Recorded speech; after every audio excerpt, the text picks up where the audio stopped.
ચાલો વિદ્યાર્થી મિત્રો, આજે આપણે ધોરણ 4 સ્વાધ્યાય પોથી ગણિત એમાં પાઠ 8 છે ગાડું અને પૈડા એના પ્રશ્નના જવાબ જોઈશું.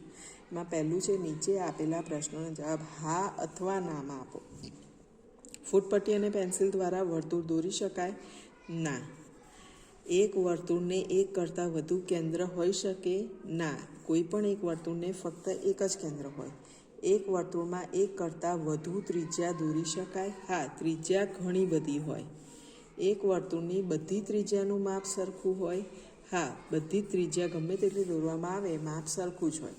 એક વર્તુળમાં એક જ વ્યાસ દોરી શકાય? તો ના, એક વર્તુળમાં ઘણા બધા વ્યાસ દોરી શકાય. હવે છે એક વર્તુળમાં એક જ, તો વર્તુળમાં એક જ કેન્દ્ર હોય છે, તો હું અહીંયા લખું છું કેન્દ્ર. એક વર્તુળમાંથી ખાલી જગ્યા અર્ધવર્તુળ બને તો અર્ધવર્તુળ 2 બને છે, તો અહીંયા આપણે લખીશું 2.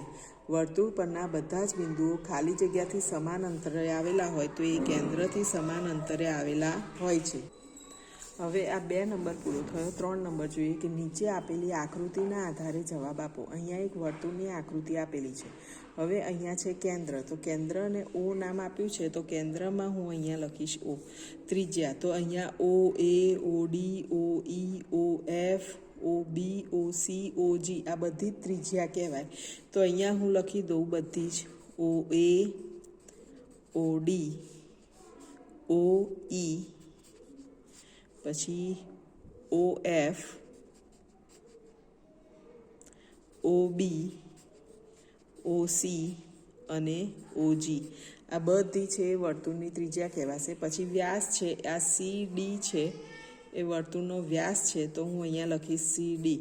વર્તુળ પરના બિંદુઓ, તો આ એ, ડી, ઈ, એફ, બી, સી ને જી એ બધા, તો અહીંયા હું લખું બિંદુ એ, બિંદુ ડી, બિંદુ ઈ, પછી બધા આગળ આપણે ટપકું કરીએ જેને બિંદુ વંચાય છે, તો બિંદુ એ, બિંદુ ડી, બિંદુ ઈ, પછી બિંદુ એફ, પછી બિંદુ બી, પછી બિંદુ સી અને બિંદુ જી, આ બધા વર્તુળ ઉપરના બિંદુ છે. હવે આગળ જોઈએ.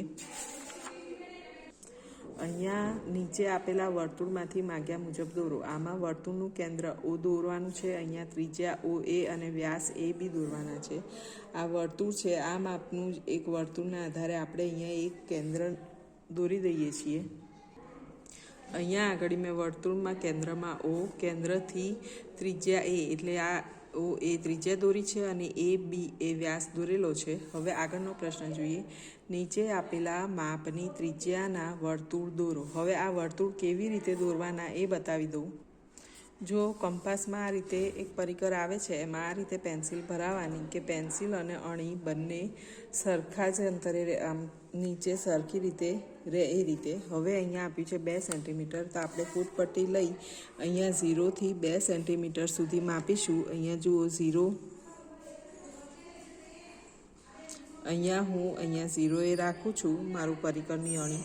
તો આપણી જે પેન્સિલ છે એ 2 સેન્ટીમીટરે આવી જોઈએ. તો તમે જુઓ છો એ 2 સેન્ટીમીટરની લીટી એ આવી જાય છે, દેખાય છે ને 0થી 2. હવે અહીંયા આગળ પરિકરને આ રીતે પકડી અહીંયા આગળ રાખી અને આમ ગોળ ફરતું દોરવામાં આવે તો એ 2 સેન્ટીમીટરના માપનું વર્તુળ બની જશે. તમારે આ રીતે 2 સેન્ટીમીટર, 3 સેન્ટીમીટર અને 4 સેન્ટીમીટર અને અહીંયા આગળ 6 સેન્ટીમીટર, 2 સેન્ટીમીટર, 3 સેન્ટીમીટર અને 4 સેન્ટીમીટર અહીંયા ત્રિજ્યા આપી છે, એટલે એ પ્રમાણે વર્તુળ દોરવાનું છે. પણ આ છઠ્ઠું છે અલગ છે કે 6 સેન્ટીમીટર વ્યાસનું વર્તુળ દોરો. વ્યાસ છે એના કરતાં ત્રિજ્યા અડધી હોય, એટલે અહીંયા લખીએ કે વ્યાસ બરાબર અડધી ત્રિજ્યા. તો અહીંયા 6 સેન્ટીમીટર આપ્યા છે, એટલે 6/2 કરું ત્યારે ત્રિજ્યા મળે. 6/2 કરું તો મને મળે 3 સેન્ટીમીટર. એટલે અહીંયા જે વર્તુળ દોરવાનું છે એ 3 સેન્ટીમીટરના માપનું વર્તુળ દોરવાનું છે.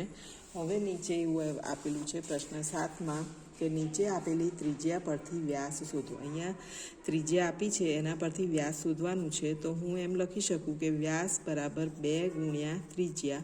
અહીંયા અડધી ત્રિજ્યા ના હોય, અડધો વ્યાસ બરાબર અડધો વ્યાસ બરાબર ત્રિજ્યા કહેવાય.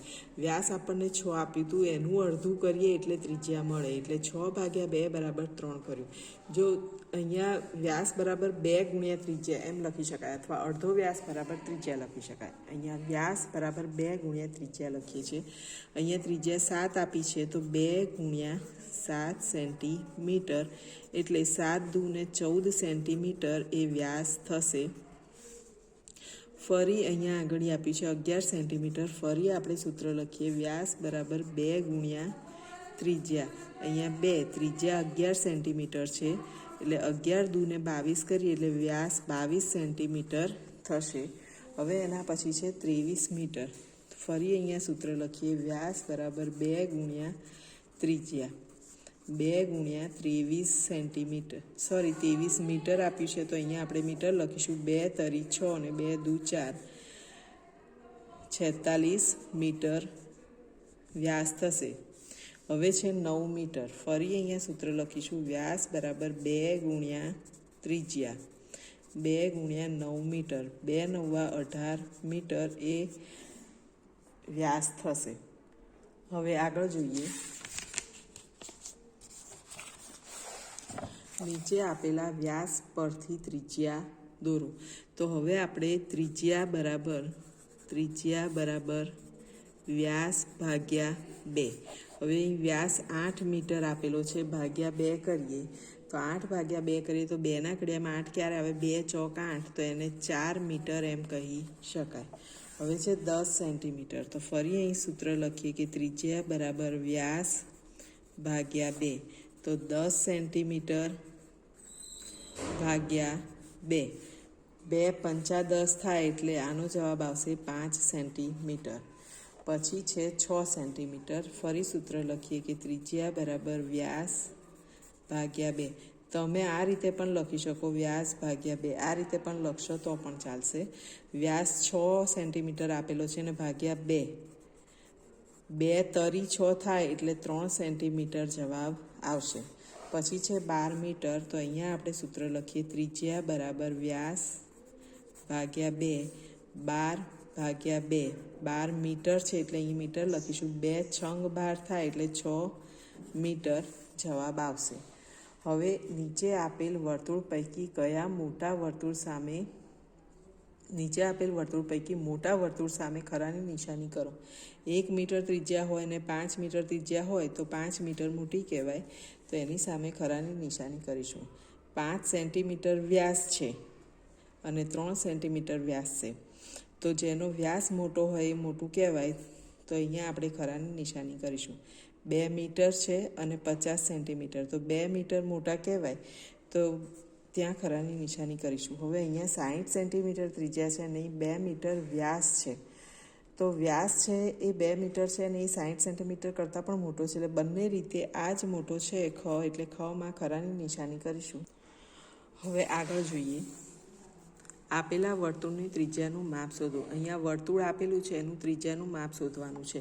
ત્રિજ્યા એટલે વર્તુળના કેન્દ્રથી વર્તુળ ઉપરનું માપ. હવે આપણે આવી રીતે ફૂટપટ્ટી લઈ એને 0 આગળ મૂકીશું તો આપણે આ જોઈ શકીએ છીએ કે 0થી એ પોઈન્ટથી 5 સેન્ટીમીટર આવે છે. તો અહીંયા હું ત્રિજ્યાનું માપ 5 સેન્ટીમીટર લખી શકું.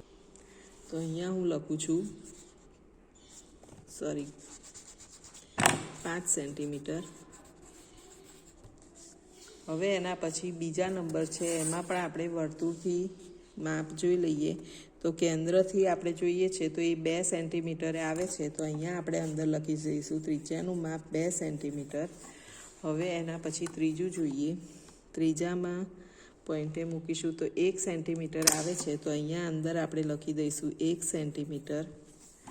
પછી ચોથું જોઈએ. ચોથામાં આપણે જોઈ શકીએ છીએ 4 સેન્ટીમીટર આવે છે. તો અહીંયા આપણે લખીશું 4 સેન્ટીમીટર. હવે આગળ જોઈએ. નીચે આપેલી જગ્યામાં અલગ અલગ ત્રિજ્યાના વર્તુળ અને અર્ધવર્તુળનો ઉપયોગ કરી ડિઝાઇન બનાવો. અહીંયા એક ડિઝાઇન બનાવેલી છે. હવે અહીંયા બીજી કોઈ પણ ડિઝાઇન તમે વર્તુળ દોરી અને બનાવી શકો છો. પછી છે આપેલા ત્રિકોણના શિરોબિંદુને કેન્દ્ર રાખી 2 સેન્ટીમીટર, 3 સેન્ટીમીટર ને 1 સેન્ટીમીટર ત્રિજ્યાવાળા વર્તુળની રચના કરો. હવે અહીંયા છે, અહીંયા ગમે તે એક બિંદુ, આ છે એને શિરોબિંદુ ગણવાનું છે, આ છે એને, અને આ છે એને શિરોબિંદુ ગણી અને આટલી ત્રિજ્યાવાળા વર્તુળ દોરવાના છે. તો અહીંયા બતાવી દઉં. જો આપણને એમ કીધું છે કે 2 સેન્ટીમીટર, 3 સેન્ટીમીટર અને 1 સેન્ટીમીટર. હવે શિરોબિંદુ એટલે આને આપણે શિરોબિંદુ ગણી, કેન્દ્ર, શિરોબિંદુ એટલે કેન્દ્ર. હવે પહેલાં 2 સેન્ટીમીટર છે તો હું ફૂટ પટ્ટીથી 2 સેન્ટીમીટરનું માપીશ. તો જુઓ અહીંથી અહીં આ જે મેં પરિકર રાખ્યું એ 2 સેન્ટીમીટરનું છે. હવે એ પરિકરની અણીને હું સી ઉપર રાખી આમ વર્તુળ બનાવું તો એ 2 સેન્ટીમીટર ત્રિજ્યાનું વર્તુળ બનાવ્યું કહેવાય. તો એ હું દોરી લઉં. અહીંયા આ જે વર્તુળ દોર્યું છે એ 2 સેન્ટીમીટરનું માપ રાખી અને આ સી છે એને કેન્દ્ર ગણી અને 2 સેન્ટીમીટર ત્રિજ્યા ગણી અને આ વર્તુળ દોરેલું છે. એવી રીતે અહીંયા 1 સેન્ટીમીટર ને અહીંયા 3 સેન્ટીમીટરના માપના વર્તુળ તમારે દોરી દેવાના છે. પછી છે આપેલ બિંદુઓને કેન્દ્ર રાખી 4 સેમી, 2 સેમી અને 3 સેમી ત્રિજ્યાવાળા વર્તુળ બનાવો. એટલે પહેલાં આને જ કેન્દ્ર રાખી પહેલાં 2 સેન્ટીમીટર, પછી 3 સેન્ટીમીટર ને પછી 4 સેમીનું વર્તુળ બનાવવાનું છે. તો અહીંયા પહેલાં કેન્દ્ર રાખી, અહીંયા જો ધારો કે આ પરિકરનું માપ 2 સેમી છે એને કેન્દ્રમાં રાખીને પહેલાં હું 2 સેન્ટીમીટરનું દોરી દઈશ. પછી આને 1 સેન્ટીમીટર મોટું કરીને 3 સેન્ટીમીટરવાળું અને 4 સેન્ટીમીટરવાળું વર્તુળ તમારે અહીંયા દોરવાનું છે. હવે આગળ જોઈએ. નીચેના વર્તુળમાં જો ઓ કેન્દ્ર હોય તો સૌથી લાંબો રેખાખંડ કયો છે? તો અહીંયા જોઈએ કે સૌથી લાંબો પૂછ્યું છે, પણ ઓથી એ સુધી, સી સુધી ને બી સુધી આ 3 ત્રિજ્યાઓ છે. તો એક વર્તુળની કોઈ પણ ગમે તેટલી ત્રિજ્યા હોય એ બધાના માપ સરખા જ હોય. તો સૌથી લાંબો એક પણ ના હોઈ શકે. તો તમામ રેખાખંડ સમાન છે એમાં આપણે ખરાની નિશાની કરીશું. પછી મનહર પાસે 12 સેમી, 15 સેમી ને 18 સેન્ટીમીટર લાંબા 3 દોરડા છે. આ 3 દોરડાથી જો વર્તુળ બનાવવામાં આવે તો કયા દોરડામાંથી સૌથી મોટું વર્તુળ બને? તો જે દોરડું સૌથી લાંબુ હોય એનાથી મોટું વર્તુળ બને. તો આપણે એમ લખીએ કે 18 સેમી ના દોરડાથી મોટું વર્તુળ બનશે. મોટું વર્તુળ બનશે. હવે છે 5 સેન્ટીમીટર ત્રિજ્યાવાળું એક વર્તુળ દોરો. તે વર્તુળમાં 5 સેન્ટીમીટરથી અડધી ત્રિજ્યાવાળું બીજું વર્તુળ એવું બનાવો કે જેથી બંને વર્તુળનું કેન્દ્ર એક જ હોય. હવે આમાં શું કરવાનું છે? પહેલાં 5 સેન્ટીમીટર ત્રિજ્યાવાળું, ત્રિજ્યા એટલે આપણે ફૂટપટ્ટીમાં 5 સેન્ટીમીટર માપી લઈએ.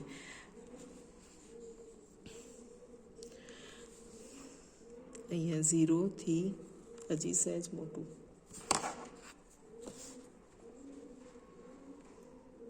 અહીંયા મૂકું સહેજ મોટું.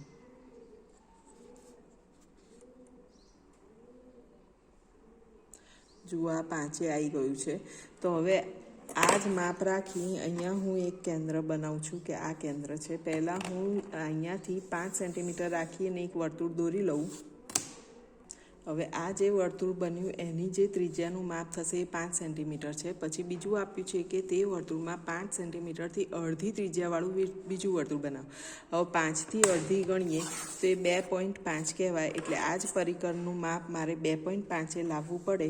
તો હું જો અહીંયા 0 પોઈન્ટ મૂકું તો મારી પેન્સિલ 2.5 એટલે 2 ઉપર બીજા 5 કાપાએ આવી જોઈએ.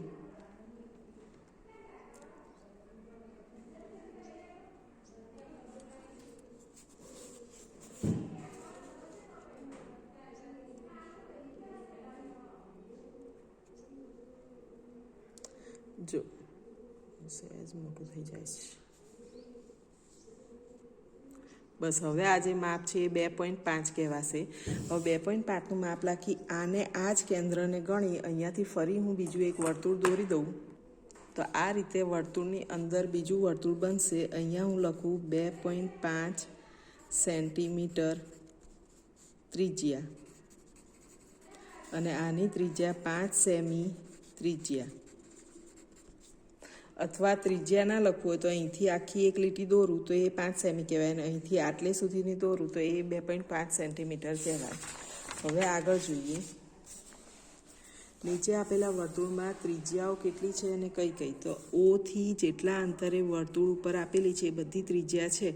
તો આ 1 2 3 4 5 ને 6 ત્રિજ્યા છે. તો હું લખું કે 6 ત્રિજ્યા છે. હવે આપણને પૂછ્યું કઈ કઈ, તો આપણે લખવા માંડીએ ઓ ઈ, પછી O B, O D, O F, O C, O A. આ બધી ત્રિજ્યાઓ લખી દીધી છે 6 એ 6. હવે આગળ જોઈએ, વર્તુળના કેન્દ્ર તથા વર્તુળ પરના બિંદુને જોડતા રેખાખંડને ખાલી જગ્યા કહે. વર્તુળનું કેન્દ્ર અને વર્તુળનું પરનું બિંદુ, તો આ જે રેખાખંડ છે એને ત્રિજ્યા કહેવાય. તો અહીંયા આપણે લખીશું ત્રિજ્યા. વર્તુળના બે વ્યાસના છેદ બિંદુને, હવે વર્તુળના એક વ્યાસ આ હોય ને એક વ્યાસ આ હોય, એ કેન્દ્ર એ જ છેદે તો એને આપણે કેન્દ્ર કહેવાય, વર્તુળનું કેન્દ્ર બિંદુ કહેવાય. હવે છે આકૃતિના આધારે જોડકા જોડો. હવે અહીંયા ઓ છે એ કેન્દ્ર છે, તો કેન્દ્રને આપણે ઓ સાથે જોડીશું. પછી બી સી આપેલું છે, તો બી સી એ વ્યાસ છે. અહીંયા વર્તુળના એક છેડેથી બીજા છેડે અને કેન્દ્રમાંથી પસાર થાય છે, તો એને વ્યાસ કહેવાશે. તો બી સીને એની સાથે જોડીશું. ઓ એ ત્રિજ્યા છે, તો ત્રિજ્યાને ઓ એ સાથે જોડીશું. નીચે આપેલા વર્તુળમાં વ્યાસ PQ દોરો. અહીંયાથી કોઈ પણ એક આવી રેખા દોરી શકાય જે વર્તુળમાંથી પસાર થતી હોય, તો એ દોરી દઈએ. અહીંયા મેં ઊભી દોરી છે, અહીંયા તમે આડી, ત્રાંસી, આમ ત્રાંસી કોઈ પણ દોરી શકો છો. એને હું નામ આપી દઉં છું PQ. તો આ PQ છે એ વર્તુળનો વ્યાસ કહેવાય. હવે છે 8 સેન્ટીમીટર વ્યાસવાળું વર્તુળ દોરો. આપણે વર્તુળનું માપ પરિકરથી લઈએ છીએ, પરિકરને ફૂટપટ્ટીથી, પણ ત્યારે આપણે કેન્દ્રથી અહીંનું જ માપ લઈએ છીએ. તો એ ત્રિજ્યા પ્રમાણે, તો વર્તુળ દોરવા આપણે ત્રિજ્યા શોધવી પડે. તો અહીંયા હું લખું છું વ્યાસ. ત્રિજ્યા શોધવાની છે એટલે પહેલાં આપણે ત્રિજ્યા લખીશું. ત્રિજ્યા બરાબર વ્યાસ ભાગ્યા 2. વ્યાસ આપણને 8 સેમી આપ્યું છે, ભાગ્યા 2 એટલે 4 સેન્ટીમીટર. એટલે કે પરિકરની મદદથી આપણે 4 સેન્ટીમીટર માપનું અહીંયા વર્તુળ દોરીશું. હવે આગળ જોઈએ, નીચે આપેલા વર્તુળની ત્રિજ્યાનું માપ શોધો. અહીંયા કેન્દ્ર આપ્યું છે, તો કેન્દ્રથી આપણે વર્તુળ ઉપરનું માપ જોઈએ. તો અહીંયા આપણે જોઈ શકીએ છીએ 3 સેન્ટીમીટર અહીંયા બતાવે છે. તો આની ત્રિજ્યાનું માપ થશે 3 સેન્ટીમીટર. પછી છે 24 સેન્ટીમીટર વ્યાસવાળા વર્તુળની ત્રિજ્યા શોધો. ત્રિજ્યા શોધવાની છે, તો અહીંયા આપણે ત્રિજ્યાનું સૂત્ર લખીએ કે ત્રિજ્યા બરાબર વ્યાસ ભાગ્યા 2. વ્યાસ આપણને 24 સેન્ટીમીટર આપ્યો છે, 24 સેન્ટીમીટર ભાગ્યા 2. 24 ભાગ્યા 2 કરીએ, 12 દુ 24 થાય, એટલે આપણે લખીએ 12 સેન્ટીમીટર ત્રિજ્યા. હવે આગળ જોઈએ, 18 સેન્ટીમીટર ત્રિજ્યાવાળા વર્તુળનો વ્યાસ શોધો. તો વ્યાસ શોધવાનો છે, તો વ્યાસ બરાબર 2 ગુણ્યા ત્રિજ્યા. 2 અને ત્રિજ્યાનું માપ છે 18 મીટર. હવે 18 દુ 36 થાય, તો 36 મીટર વ્યાસ કહી શકાય. તો ચાલો મિત્રો, અહીંયા આ પ્રકરણ પૂરું થયું છે. જો વિડીયો ગમે તો લાઈક જરૂર કરશો, તમારા મિત્રોને શેર કરશો અને ચેનલને ચોક્કસ સબસ્ક્રાઈબ કરશો. ચાલો ત્યારે, આવજો.